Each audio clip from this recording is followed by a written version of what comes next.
새해 복 많이 받으십시오. 새해가 아닌 것 같아요. 여러분 새해예요. 아직 새해 복 많이 받으십시오. 네. 지난 주간에 교역자 수련회가 있었습니다. 원래 새해 첫 주에는 특별 새벽기도를 했잖아요. 이제 올해는 좀 쉬기로 했어요. 왜 그러냐면 작년에 50주년이라서 너무 많은 수고들 하셔서 올해는 조금 전반기는 쉬는 시간을 좀 갖자. 50년이 되면 희년이라고 그러잖아요. 희년. 안식년에서 7번 밥 먹으면 희년이 됩니다. 성경에. 그 희년은 회복하고 쉬고 하나님의 은혜 안에 거하는 시간이어서 우리 올해 그렇게 하려고 생각합니다. 괜찮죠? 미안합니다. 이놈의 교회는 신년이 됐는데도 특별 새벽기도도 안 하고 왜 이래? 이렇게 생각하시는 분이 계시라면 그분은 작년에 우리의 교회에 없었다는 뜻이거든요. 그래서 이런 6개월 동안 좀 안식하는 시간을 갖고 다른 특별한 훈련도 좀 쉬고 할 테니까 여러분 그렇게 아시고 그 게으름에 빠지지는 마시고요. 그 대신 하나님 앞에 오히려 더 집중하는 시간이 되었으면 좋겠습니다. 지난주 교역자 수련회가 있어서요.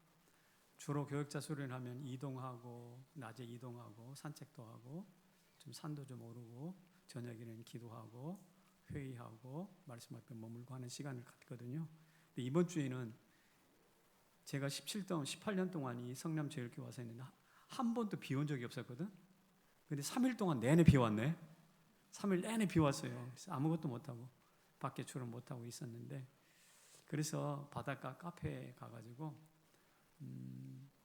각자 올 한 해에 내가 사역하게 될 신방 스케줄, 설교 스케줄, 이런 스케줄들을 좀 정리하고 구상하는 시간을 가지도록 시간을 줬습니다. 비록 짧았지만 저도 성경을 이것저것 주면서 올 전반기 6월달까지 어떤 설교를 할까 하면서 하나님 앞에 머물고 계획을 세웠습니다. 그 바닷가에 앉아서 파도를 바라보고 성경을 묵상하고 설교를 구상하고 굉장히 낭만적이죠. 그러고 싶죠. 거기 앉아서 우리 새해를 구상하는 게 꿈꾸는 게 너무 행복하구나 라는 생각을 다시 했습니다. 마치 숙제를 이제 다 끝낸 것 같아요. 전반기 숙제 설교 스케줄이 나오니까 설교 다 한 것 같아. 그런 마음이 유쾌하고 따뜻했습니다. 그런데 저 한쪽 구퉁이에서 마음 한 구퉁이에서 이런 생각이 자꾸 떠오르는 거예요. 뭐냐면 야 계획만 잘 세우면 뭐하냐? 설교 죽을 텐데. 제가 설교를 한참 이제 배우고 또 설교하고 또 이 강단에서도 마찬가지지만 어떨 때는 설교를 죽을 쓴다고 내가 생각하고 꿈꿨던 그 설교가 제대로 전달이 안 될 때가 있거든. 그러면 설교 이 강단을 내려갈 때 어깨가 축 처져요. 어깨가 축 처져가지고 죄송합니다. 쎄 빠지게 준비를 했는데 죽이라니 뭐 이러면서 내려가는 거예요. 근데 그 생각이 자꾸 드는 거야. 야, 너 지금 6개월 동안 뭐 설교 계획 다 세웠는데 설교 죽으면 뭐 아무것도 아니잖아. 이런 생각이 자꾸 저를 괴롭히는 겁니다. 그래서 도달한 결론이 이거예요. 뭐냐면 자막이 나와야 되는데 행복한 미래는 청산된 과거 위에서만 가능하다. 과거라는 것이 과거의 그 뼈아픈 실수나 그 상처들로부터 자유롭게 될 때에야 행복한 미래로 나아갈 수 있다. 뭐 이런 뜻이겠죠. 신년 벽두에 새로운 마음으로 새로운 일들을 시작하는 여러분들은 어떻습니까? 저의 이야기를 잠시 드렸는데 여러분들은 어떠시냐고요? 제가 볼 때는 여러분이 새해를 계획하고 새해 시작하는 것도 대단히 중요한데 하나님은 이렇게 말합니다. 네가 새해를 하는 것이 중요한 게 아니라 내가 행하는 새해일이 더 중요해. 하나님이 새해를 행하시겠대. 여러분을 위해서. 여러분을 위해서 여러분이 새해를 시작한다면 아까처럼 뻔할 거야 이런 생각으로 자연스럽게 흘러가겠지만 그러나 나를 위하여 누가? 하나님이 세일을. 그래서 이 하나님이 나를 위해서 세일을 시작하시는데 그럼 어떻게 세일을 시작하실까? 중요한 원리가 있어요. 뭐냐면 아까 말씀드린 것처럼 과거와 단절 그리고 치료가 먼저 필요합니다. 그래서 오늘 본문에 보면 냅다 이런 말씀을 해놓고 있습니다. 뭐라고 했냐면 너희는 이전 일을 기억하지 말며 옛날 일을 생각하지 말라. 소중한 역사와 추억, 아름다웠던 추억도 있을 수 있잖아. 왜 그걸 기억하지 말라고 그러지? 한번 생각해 봤어요. 왜 자꾸 이 생각하지 말라, 기억하지 말라 그러실까? 이유는 분명합니다. 신부의 드레스가 얼마나 멋지고 아름답습니까? 그렇죠? 그런데 제가 주례를 많이 해봐서 아는데 신부가 들어올 때 제일 힘든 게 걸음걸이가 어려워. 그래서 막 치마를 다 들어 올리고 뭐 드레스를 들어 올리고 한참 준비를 해야 한 걸음 두 걸음 들어올 수 있거든. 그러니까 아름다운 옷, 멋지게 끌리는 옷일수록 걷기가 더 불편하더라고. 같은 원리인 것 같아요. 과거에 아름다웠던 성공, 심지어 실패마저 미래로 걸어가는 우리의 발걸음을 장애할 수가 있다라는 거예요. 한번 읽어볼까요? 나쁜 추억은 무엇이 되어서? 독세가 되고 좋은 추억은 무엇이 되어서? 교만이 되어서 우리를 붙잡는다. 그러니까 좋든 나쁘든 관계가 없어 과거 일을 기억하지 말라라는 것입니다. 왜 이렇게 우리 하나님은 과거와의 단절을 치열하게 요구하시는 걸까요? 이유는 단 한 가지예요. 과거와 현재와 미래라는 이 시간이 중요한 게 아니라 그 시간을 만드신 하나님이 중요하거든. 그래서 시간 속에 들어있는 아픈 상처 이런 거 던져버리고 시간을 만드셨던, 시간 자체를 만드시고 우리 인생을 자체를 만드셨던 하나님을 주목하라는 뜻에서 일단 잊어버리라는 거예요. 청산하라는 거예요. 사실 과거라는 시간보다 창조주 여호와가 더 중요하잖아요. 하나님보다 하나님에 관한 것을 중시하는 우리들에게 그거 바꾸라는 거예요. 예수님에 관한 것이 아니라 예수 자체가 중요한 거예요. 자신이 중요한 거예요. 과거 속에 묻힌 상처, 또 상처가 묻혀있는 과거, 현재 시간을 주목하지 말고 그 시간을 만드신 누구를? 하나님을 주목하라는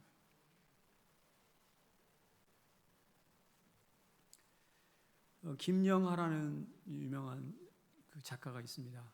올해 베스트셀러, 2019년도 베스트셀러에 보면 여행의 이유라는 책을 쓴 분인데 그 여행의 이유라는 책을 제가 사서 읽어보니까 이런 이야기를 해놨더라고요. 사람은 여행을 떠난대요. 그런데 여행을 떠나는 이유가 안방과 거실에 들러붙은 아픈 추억과 쓰디쓴 기억으로부터 뭐 하기 위해서? 도망가기 위해서 여행을 선택한대요.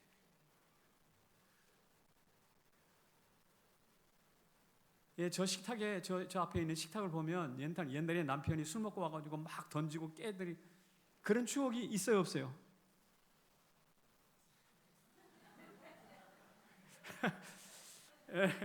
그릇을 보면 어디가 금이 가서 이빨이 빠져 있어. 그거 옛날에 내가 실수해서 팡 속상해가지고 자식놈이 속상해서 팡 던졌는데 그것이 택 깨져가지고 그 추억이 있거든. 있죠. 벽에도 붙어있고 책상에도 붙어있고 곳곳에 그런 것이 붙어있건 아픈 추억이에요. 쓰디쓴 기억이에요.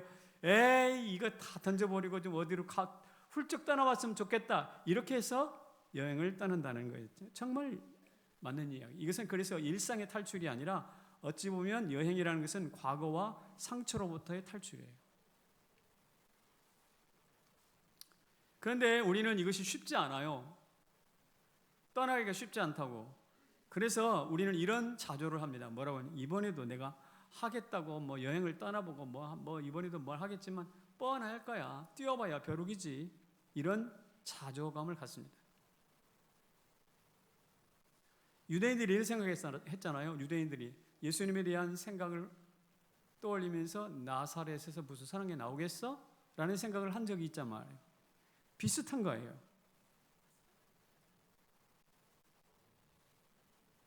이것은 우리 주님께서 과거를 잃어버리고 이것을 생각하지 말라고 했던 그 어미하신 명령을 제대로 받는 태도가 아닙니다. 이분 여기 한번 보실래요?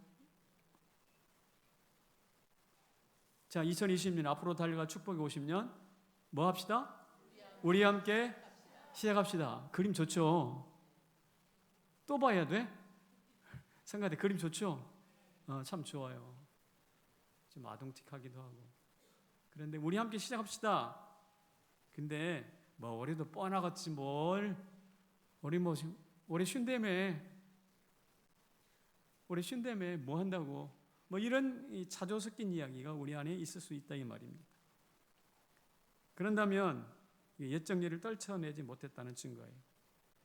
이런 우리들에게 하나님이 뭐라고 말씀하시냐면 이렇게 말씀하세요. 반드시 내가 광야의 길을 사막의 강을 내리라. 거기 보세요. 앞에 뭐가 있어요? 반드시가 있어요. 반드시. 하나님의 강력한 의지 표현이에요. 우리의 멋들어진 계획도 중요하지만 하나님의 강력한 의지 표현, 반드시 내가 광야의 길을 사막의 강을 낼 것이다 라고 말씀합니다. 그래서 새해를 맞은 저와 여러분은 이런 하나님의 명령과 과거 잊어버려 내가 반드시 길을 낼 거야 라는 이 하나님의 명령과 의지에 반응할 줄 알아야 돼요. 이걸 못하면 우리는 구닥다리 역사와 누더기 옷을 다시 뒤집어 쓰는 것과 다를 바가 없습니다. 돼지가 목욕하고 더러운 진흙탕으로 다시 들어가는 것과 크게 다르지 않다는 것입니다. 여러분, 우리가 서로 사람과 사람이 새해 복 많이 받으십시오라고 인사할 때는 환히 웃고 해요. 근데 하나님이 내가 반드시 너한테 복을 줄 거야. 그럼 정말일까? 고개를 갸우뚱 이러기가 일수거든. 이것은 무엇이냐? 그만큼 우리가 과거의 아픈 추억에 사로잡혔다라는 뜻이기도 합니다. 그러므로 하나님이 새해를 행하실 때 기억해야 될 것은, 우리가 새해를 행할 때 기억할 것은 무엇일까요? 과거의 아픈 추억으로부터 떠나라는 것입니다. 그렇다면 두 번째로 새 일은 도대체 하나님이 행하실 새 일은 무엇일까라는 것을 생각해 볼 필요가 있어요. 여기 새롭다는 것은 전에 볼 수 없었다, 역사에 처음 있는 일이다, 뭐 이런 뜻이겠죠. 굳이 설명이 필요 없습니다. 그것이 내용이 어떤 것이든 간에 이 새롭다는 것은 우리에게 큰 기대감을 불러일으키는 것이 사실이에요. 얼마 전에 신문을 보니까 이제 현대자동차가 이제 가솔린이라는 디젤 집어넣은 그런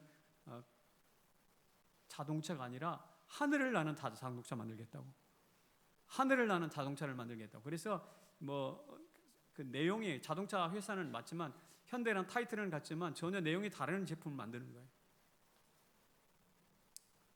미국의 일론 머스크라는 유명한 사람이 있잖아요. 그 사람은 우주선을 타고 앞으로 우주여행을, 돈만 많이 주면 우주여행을 시켜주겠다는 그런 프로젝트를 2025년, 2030년 내에 만들겠다, 막 이렇게 호언장담을 하고 있습니다.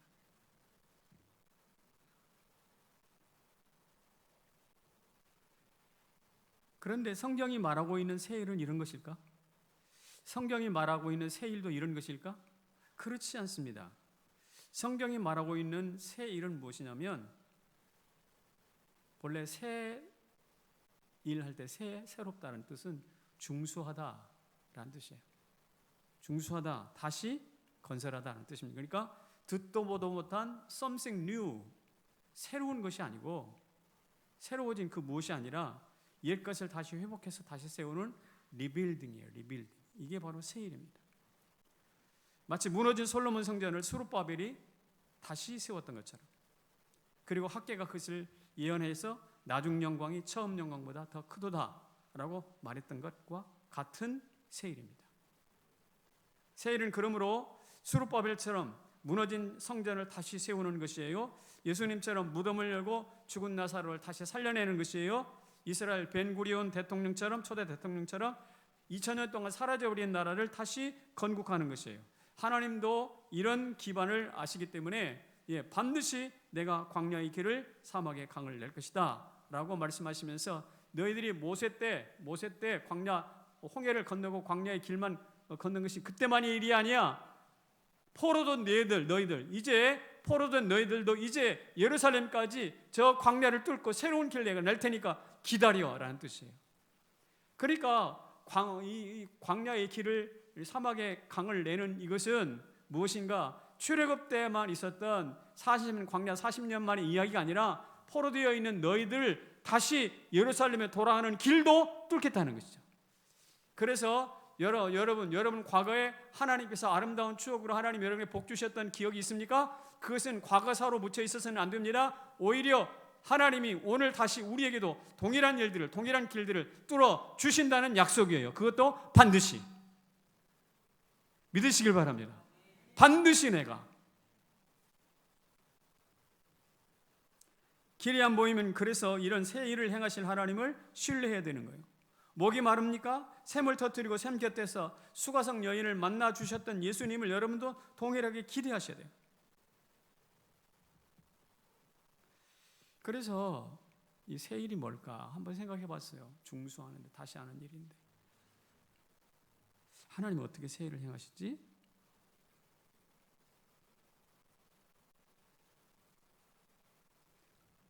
한번 읽어봅시다. 이쪽에. 같이 읽어볼까요? 시작.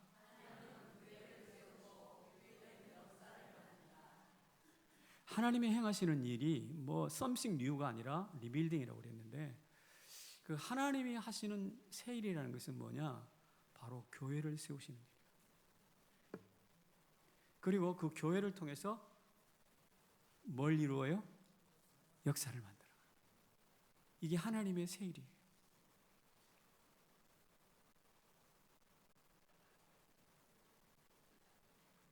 그래서 하나님의 새 일을 보시기를 원하십니까? 그러면 교회를 주목하세요. 청와대 주목하지 마세요. 국회 뭐 그저 그렇습니다. 정당이 새로 만들어지가지고 나라 국가 정치가 바뀔 것 같은가요? 아니요. 새 일을 기도하시는 분이 계시다면 성남 제일교회를 주목해 주시기 바랍니다. 이 교회를 통해서 하나님이 어떤 일을 행하실지.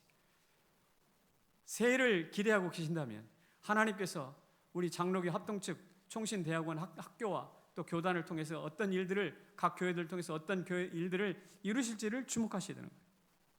왜냐하면 그 교회를 통해서 하나님의 백성들을 통해서 역사를 이루어 가실 것이기 때문에. 그래서 교회를 세운다. 그럼 교회를 통해서 어떤 일을 하실 텐데 라는 생각이 꼬리를 물고 일어났어요. 근데 그 해답이 오늘 본문에 있어요. 교회를 세우셔서 새 일을 행하십니다. 근데 교회를 통해서 교회 구체적으로 무슨 일을 통해서 새 일을 행하실 건데 해답이 있다고. 한번 읽어보겠습니다. 존경이란 말이 본문에 나옵니다.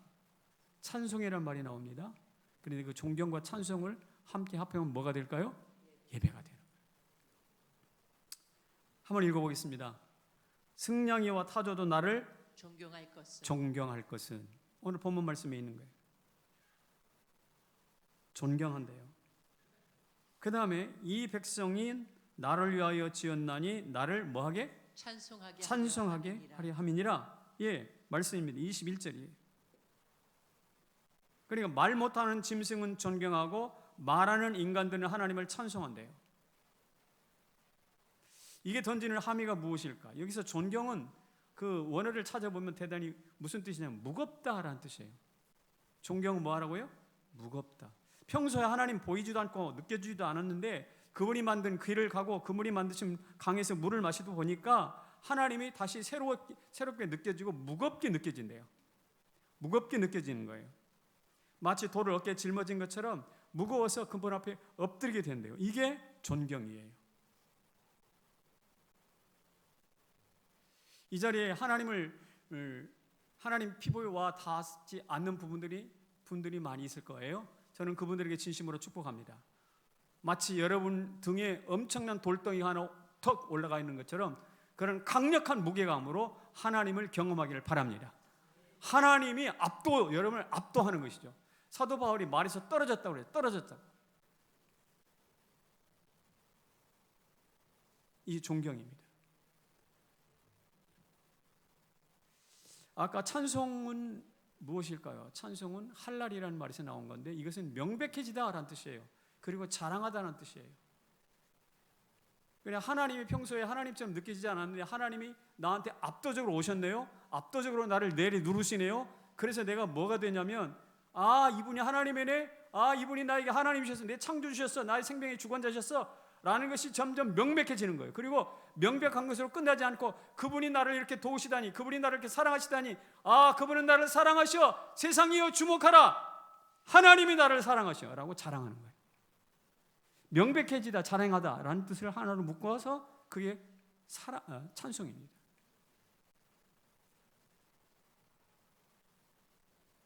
그런데 이 존경과 찬송이라는 말을 하나로 묶으면 그게 바로 무엇이 되냐면 예배가 되는 거예요.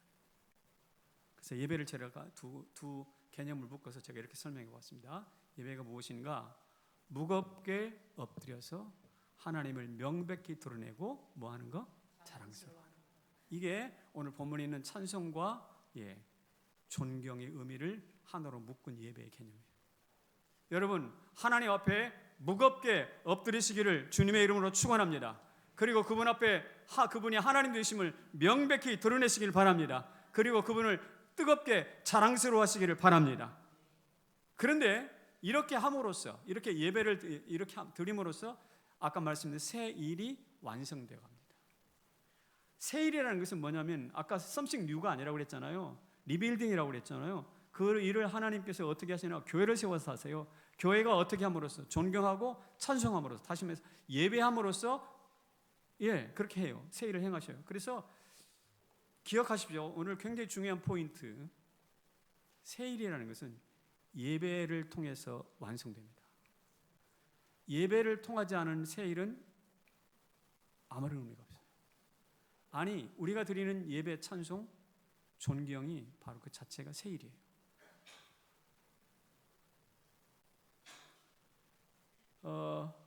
전반기 동안 조금 쉬어간다고 그랬는데 작년부터 우리는 예배 캠페인을 하고 있잖아요. 이제 예배 끝났네, 예배 캠페인 6개월 동안 해서 끝났네, 이러면 안 됩니다. 그야말로 2020년 전반기 때 새로운 50년을 새로운 시작하는 즈음인데, 출발하는 즈음인데, 이때야말로 우리가 명확히 새해를 제대로 출발해야 될 시점이에요. 어떻게? 존경하고 찬송, 곧 예배함으로써. 저는 전반기 때 여러분의 예배가 혁신되기를 축복합니다. 이 전반기 때 여러분의 예배가 예배다워지기를 축복합니다. 그래서 하나님으로 자랑스러워지고 여러분의 하나님의 것이 명백해지고 그 하나님이 여러분에게 무거운 돌덩이처럼 짐이 아니라 우리를 압도하는 영광으로 나타나시기를 축복합니다.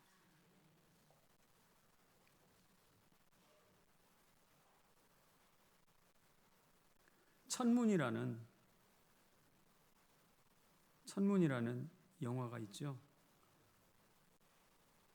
그 한 장면이 세종대왕이 천민 출신 장영실과 함께 하늘을 바라보고 누워서 나는 항상 백성들을 내려다만 봤는데 하늘을 올려다보니 참 좋구나. 세종의 이야기입니다. 항상 내려다봐. 우리도 항상 길 갈 때 땅만 쳐다보고 다녀. 혹시 돈이라도 하나 떨어져 있을까?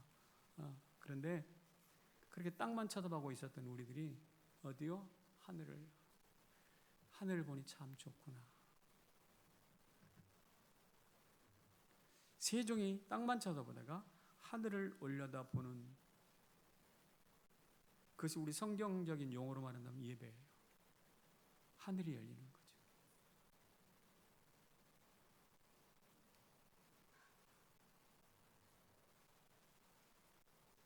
저는 여러분을 진심으로 축복합니다. 이런 예배가 2020년 우리 모두의 가슴에서 출렁이면서, 물이 바다듬과 출렁이면서 우리 교회 안에 들어온 사람들이 모두가 다 하나님의 거룩한 예배의 영에 사로잡히기를 축복합니다. 그래서 다른 것 생각할 여유가 없어요. 우리의 시선이 하나님께 집중되는, 막 꽂히는 거예요. 마치 쇠붙이같이 지남철에 달라붙듯이 이 예배당이 들어오면 우리의 지정의가 하나님 앞에 들러붙는 거예요. 지남철에 쇠붙이 붙듯이 우리 영혼이 하나님께 들러붙는 거예요. 어찌할 수 없어. 나도 어찌할 수 없어. 나도 통제할 수 없을 만큼 하나님 앞에 붙들리는 거예요. 그래서 하나님이 명백해지는 거예요. 그리고 하나님을 자랑하게 되는 거예요.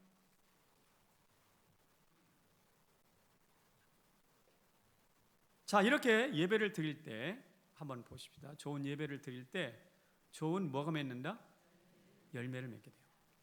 좋은 예배는 항상 좋은 열매로 이어집니다. 열매가 뭐가 있는가? 제가 세 가지를 여러분에게 설명을 하려고 합니다. 이것은 아까 제가 드린 설명한 내용으로부터 나오는 주제인데, 엎드리는 예배입니다. 예배 드린 후에 내가 잘났다고 고개를 쳐들고 목소리를 높이면 그 사람 헛된 예배 드리고 나왔다는 결정적인 증거예요. 앞이 캄캄한데 길이 보이면 하나님께 감사하겠잖아요. 목이 말라서 죽게 생겼을 때 생수를 마셨다? 엎드려 감사하게 되겠죠. 그런데 엎드리지 않는다? 이웃을 향해서 목소리를 높인다? 예배 잘못 드린 겁니다. 아니, 예배를 안 드린 겁니다. 예배는요, 분명한 흔적과 자국이 남아요. 예배를 드리면 드릴수록 자세는 낮아지고 목소리는 겸손해집니다. 다시요. 예배를 드리면 드릴수록 자세는 낮아지고 목소리는 겸손해진다고요. 탁구 선수는 팔을 흐리면서 스매싱 합시다. 어느 분이 가다가 길 가다가 이러고 가더라고. 저기 뭐지? 이러고 가. 보니까 그 사람 분명히 탁구 선수야. 아니면 탁구를 열심히 배우든지. 사진 작가는 눈 감고 한쪽 눈 감고 샷단 누르는 거, 이건 습관이에요. 습관. 야구 선수는 배트를 휘두르는 게 습관이에요. 그렇다면 예배자들의 습관은 무엇일까요? 예배자들의 습관은 무엇일까요? 낮추고 엎드리는 거예요. 목소리가 갈수록 솜사탕처럼 부드러워집니다. 목소리가 빳빳합니까? 예배 안 드렸다는 거예요. 예배 잘못 드렸다는 거예요. 옛날에 사랑을 하면은 예뻐져요 라는 노래가 있었죠. 저 젊었을 때 20대 때 불렀던 노래인가요? 사랑을 하면 뭐한대? 예뻐져. 사랑과 우리의 두 인간에게서 숨길 수 없는 두 가지라고 그러잖아. 하나는 기침이고 하나는 사랑이래. 자, 사랑을 하면 예뻐진다고 했는데, 그러면 예배를 드리면 어떻게 되냐고요? 어떻게 되냐고요? 낮아지는 거예요. 낮아지는 거예요. 목소리가 낮아지는 거예요. 겸손해지는 거예요. 그래서 그 교회 예배가 어느 교회든지 예배가 살아있는 교회는요, 사람이 낮아져요. 겸손해요. 예배가 제대로 안 드려지고 예배가 종교행위가 되잖아요. 노상 뻣뻣해요. 고개 숙일지 몰라요.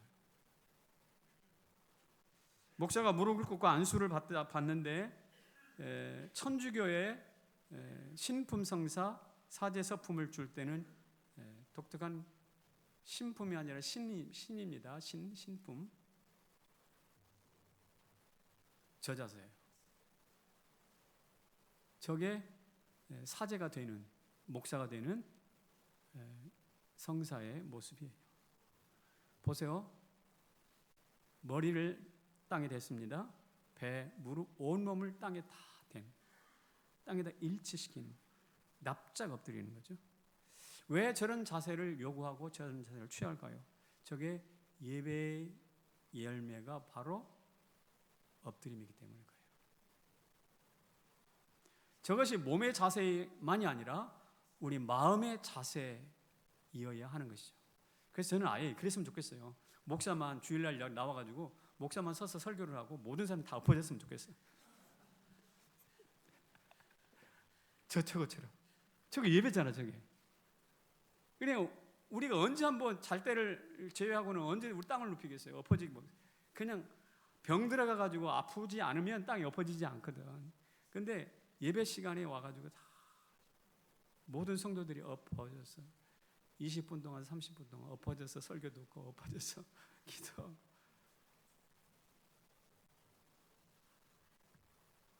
사도 바울이 말합니다. 아무 일에든지 다툼이나 허영으로 하지 말고 오직 뭐하고? 겸손한 마음으로 자기보다 남을 낮게 여기고, 낮게가 아니라 높이 여기고. 낮아지는 것은 예배자에게서 발견된 가장 고상한 태도예요.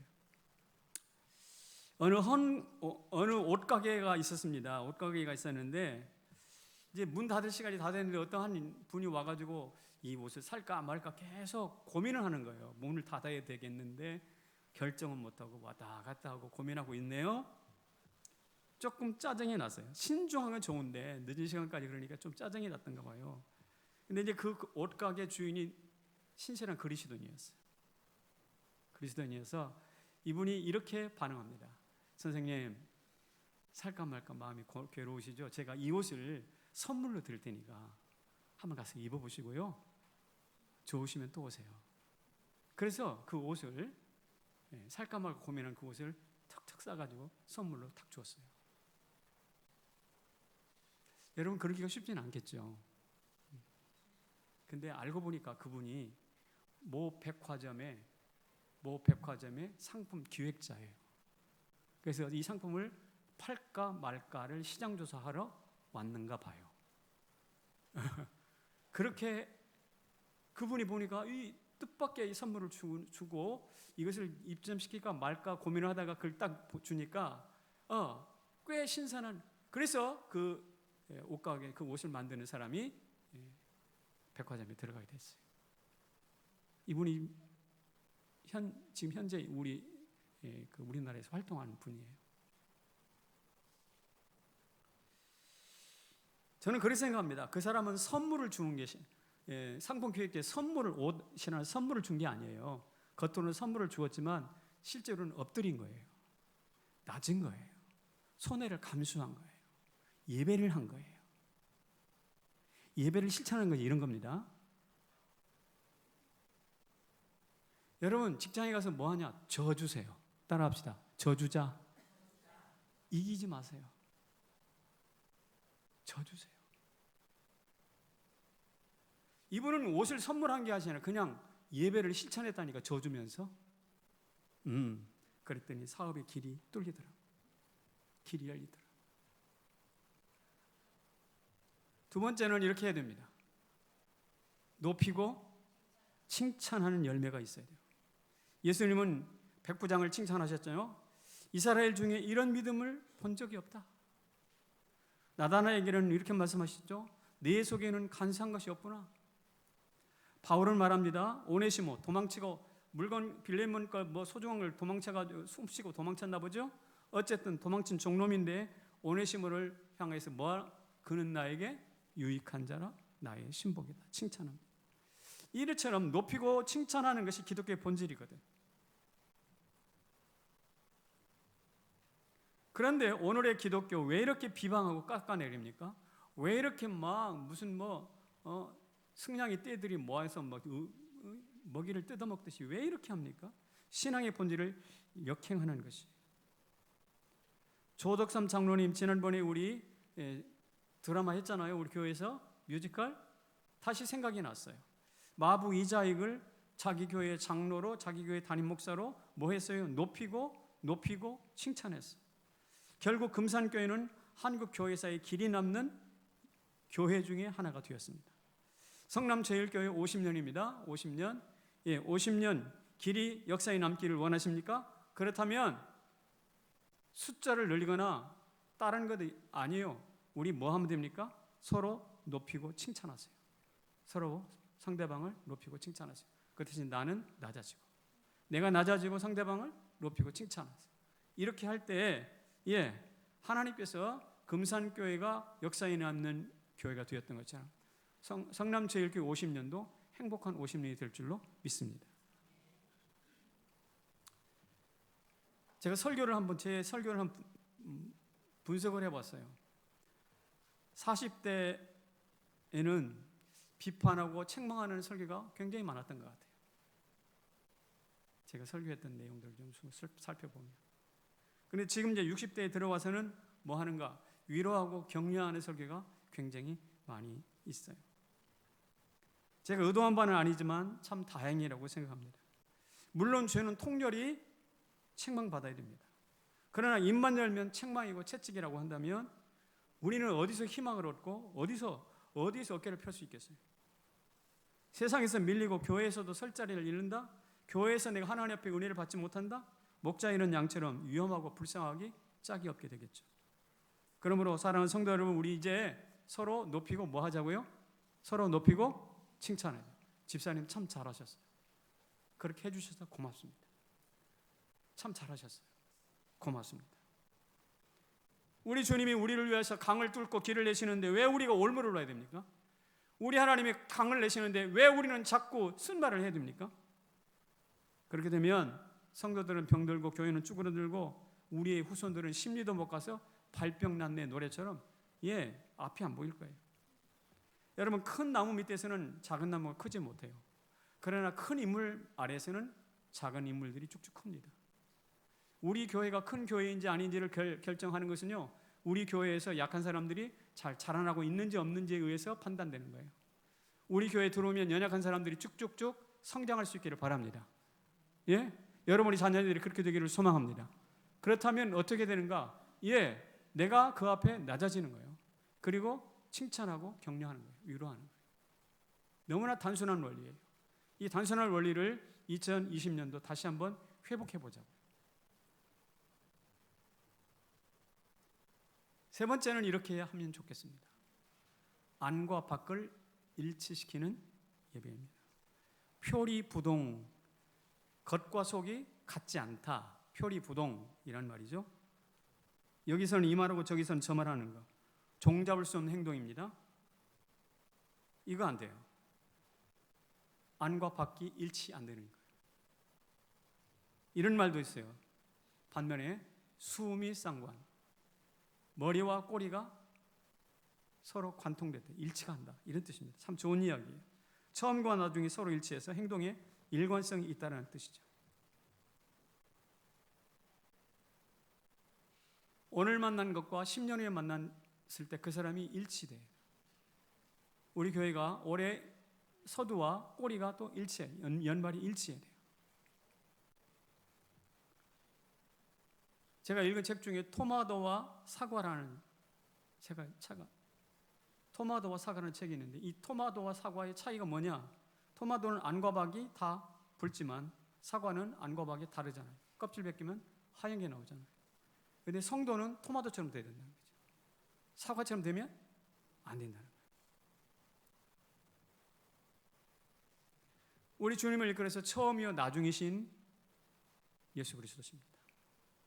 처음이 되시고 나중, 알파와 오메가 되신, 이게 무엇입니까? 수미상관이에요. 내가 만났던 예수 믿을 때 첫사랑과 나중 사랑이 같으신 거죠. 그렇습니다. 상하가 안팎이 일치되면요, 대단한 설득력을 갖습니다. 목사로서 가장 큰 고민이 제가 설교하고 설교대로 살지 못하는 것입니다. 이런 고민을 저는 가지고 있어요. 항상. 엊그저께 우리 교회에서 신년 할애회, 성남로에 신년 할애회가 있었습니다. 근데 예기치 않은 손님이 찾아왔어요. 제가 총신대학원에 다닐 때, 신학생 때죠, 교정을 돌아다니면서 여기저기 말을 걸고 좀 지체부자유인데 조금 걷는 것도 좀 온전치 못하고 말도 온전치 못한 청년이 하나 있었어요. 그래서 신학생들한테 뭐 돈도 좀 달라 그러고 구걸을 했던 청년입니다. 근데 머리가 굉장히 비상해요. 그래서 신학대학 2학년 때, 3학년 때 무슨 책을 읽어야 되는지 다 알고 있어요. 이 사람은 신학생이 아니야. 근데 서점에 가면 뭐가 전공 서적이 다 알고 있어. 교계 소식은 다 알고 있어요. 어느 총회장이 뭐 했다, 어디 가서 다 알고 있어. 또 어느 교회 가면 무슨 행사가 있다, 이거 다 알고 있어. 와, 그래서 엊그저께도 온 거야. 엊그저께도 온 거예요. 근데 보니까 머리에 벌써 35년이 흘렀잖아요. 흰머리가 반백이 됐어. 그런갑다 하고 이제 행사가 거의 끝날 때쯤 됐는데, 끝날 때쯤에 이분이 제 곁에 와가지고 하는 말이 뭐냐면 이 말입니다.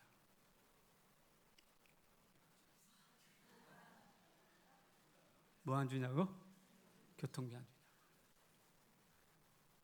제가 마음이 참 어려웠어요. 35년 전 구걸하던 그 모습이 지금도 편하지가 않았다는 것이죠. 속이 상했어요.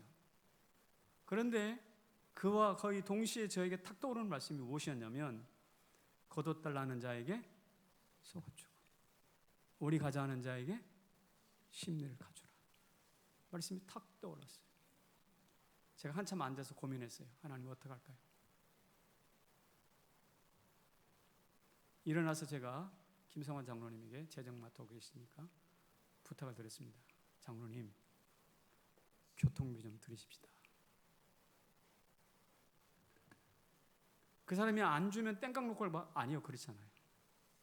그런데 성경이 말하는 일관성을 좀 지키고 싶었어요. 성경이 말하고 있는 일관성, 안과 박이, 안과 박이 같아요. 돈 몇 푼과 신앙의 진정성을 바꿀 수는 없잖아요. 그가 아마 집으로 갈 때 이런 생각했을지 몰라요. 성남제일교회, 그래도 쓸만한 교회일세. 삶과 신앙이 일치하고 있어. 그 사람 딱 한 분 오셨거든요. 구걸하는 사람은 아무도 없고 그 사람은 우리 속내를 아니까 왔는데 성남제일교회 쓸만해 라고 빙긋이 웃으면서 집으로 돌아갈 수 있었다면 저는 우리 교회는 희망이 있다고 생각해요. 왜냐하면 수미상관, 안과 박, 상하가 같으니까. 아까 천문이라는 영화 이야기했잖아요. 당대 최고의 자리에 있던 왕과 천민 출신 장영실이 함께 누워서 하늘을 바라보고 함께 내가 하늘을 바라볼 수 있어서 좋다 라고 말하는 것은 무엇일까요? 높은 자와 낮은 자가 함께 할 수 있고 안과 박이 함께 할 수 있고, 그럴 때 그 영화가 감동적인 것처럼 우리 복음도 그래서 감동인 것이고 성남제일교회가 그래서 감동입니다. 여러분 기도합시다. 낮아지십시다. 이게 세일이에요. 남을 칭찬합시다. 이게 세일이에요. 안과 박이 같아집시다. 이게 세일이에요. 이 세일을 시작할 때 우리의 2020년도는 그야말로 멋진, 함께 시작하는 멋진 축복의 새해가 시작될 줄로 믿습니다. 자리에서 일어나십시다.